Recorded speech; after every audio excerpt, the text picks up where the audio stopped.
Oi, gente, aqui é o Rodrigo e agora eu vou fazer as questões 2 e 3 do pré-prova.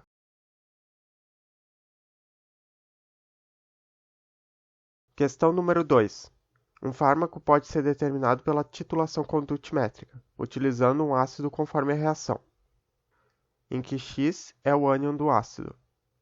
Com base na tabela de condutâncias iônicas, indique qual o gráfico da titulação usando HCl e qual usou HNO3, e qual o titulante mais preciso. Então, o gráfico de uma titulação condutimétrica possui dois eixos: o eixo horizontal, que é o volume de titulante adicionado, e o eixo vertical, que é a condutividade ou a condutância da solução. E essa condutância vai ser proporcional à quantidade de íons e às suas condutâncias molares ou equivalentes. E a gente vai medindo a condutância conforme vai adicionando o titulante. E o gráfico vai formar duas retas, com diferentes inclinações. A primeira reta é a reação da titulação ocorrendo, com os reagentes virando produtos. A segunda reta é depois que a reação já aconteceu. Agora todo o titulante adicionado só vai se acumular. E eu costumo chamar essa reta de excesso.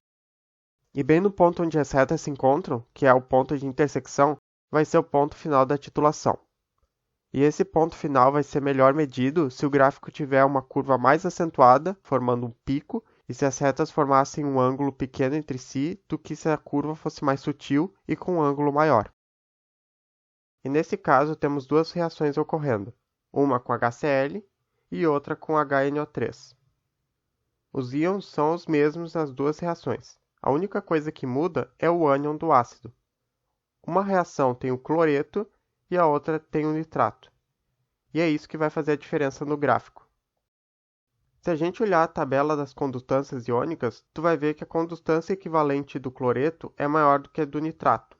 Não é uma diferença tão grande assim, mas é o suficiente para mudar a inclinação das retas do gráfico. E como o cloreto tem maior condutância, a titulação com HCl vai ter maiores valores de condutância.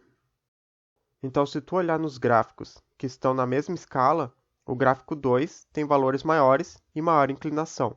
Então, o gráfico 2 vai ser o da titulação com HCl e o gráfico 1 vai ser o da titulação com HNO3. E qual titulante é mais preciso? Qual gráfico possui as retas mais distintas? O gráfico 1 não tem uma curva muito acentuada. Na verdade, as duas retas formam quase uma linha única. Então fica difícil de medir o ponto final aqui. Já o gráfico 2 possui duas retas mais distintas uma da outra, com inclinação mais acentuada, e dessa forma fica melhor de definir o ponto final. Então, o titulante do gráfico 2, que é o HCl, vai ser o mais preciso nesse caso.